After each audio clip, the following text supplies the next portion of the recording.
Bem-vindo ao meu canal de matemática, eu sou o professor Alessandro e para o primeiro vídeo eu trouxe aí uma questão simples sobre intervalos e só falando brevemente que as aulas aqui elas vão ser baseadas na resolução de exercícios, então eu vou escolher aí exercícios de alguns materiais e vou estar resolvendo e comentando sobre os conceitos e as ideias desses exercícios. Então a primeira questão ela diz assim, ó, considere o seguinte intervalo, aí você tem aqui o intervalo i e duas alternativas, uma para a gente descrever o complementar do intervalo, e a gente vai denotar esse intervalo complementar como IC.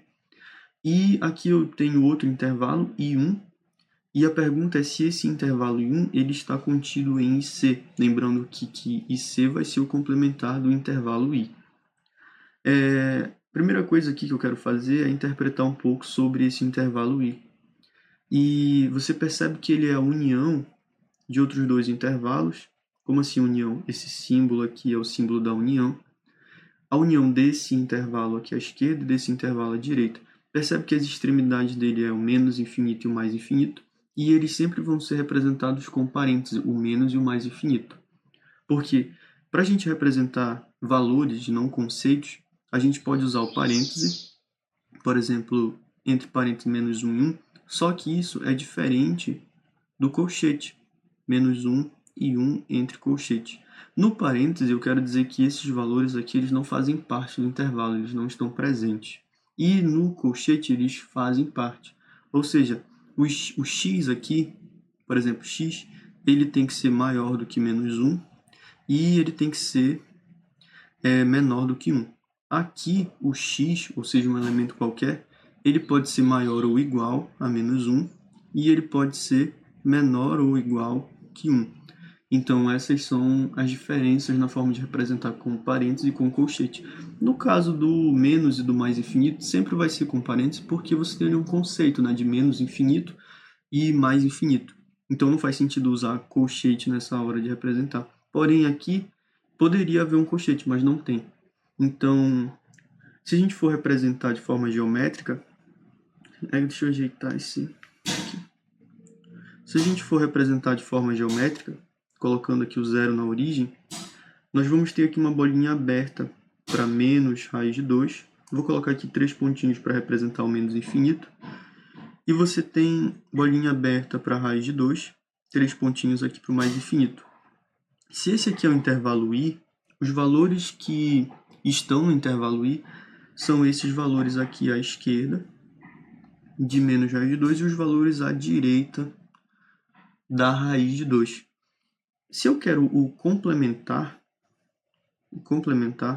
eu quero os valores que não fazem parte do intervalo em questão. Como os valores que fazem parte são esses valores aqui que eu pintei de rosa, os valores que não fazem parte são esses aqui que eu vou pintar de verde. Inclusive raiz de 2 e menos raiz de 2.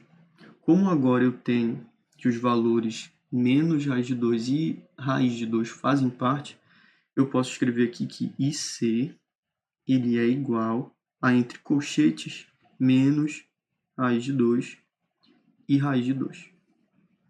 Esses valores agora fazem parte, então todos esses valorzinhos aqui que eu pintei de azul, eles fazem parte desse intervalo complementar.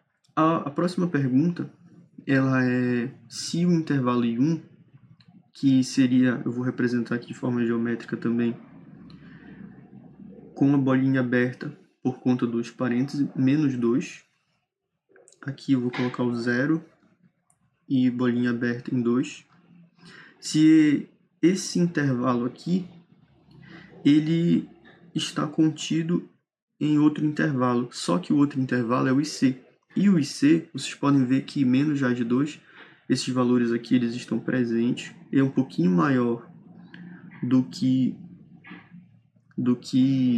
menos 2, e aqui é um pouquinho menor, aqui o 0 também na origem. A pergunta é se o intervalo I1 está contido no intervalo IC. E isso daqui, visualmente, já não faz muito sentido, porque você tem aqui, ó, alguns valores em I1 que são menores do que valores que existem aqui em IC, e você tem valores em I1 que são maiores do que os valores que existem aqui em IC. Então, se eu perguntar se I1 está contido em IC, eu preciso dizer que não, que I1 não está contido em IC, porque não faz sentido.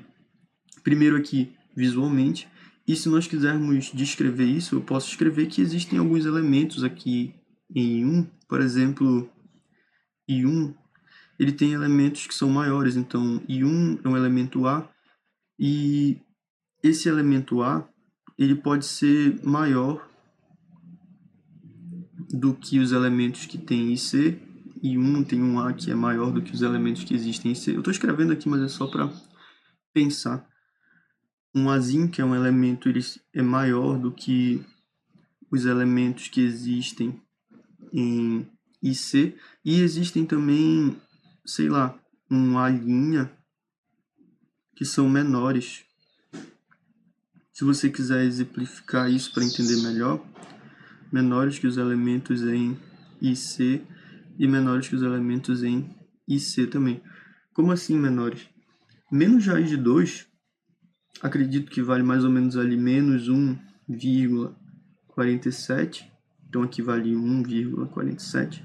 E como o I1 ele vai aqui de menos 2 até 2 sem considerar esses valores, eu posso ter aqui, sei lá, 1,9, e 1,9 não vai fazer parte do IC, então não faz sentido eu dizer que esse valor ele está presente ali.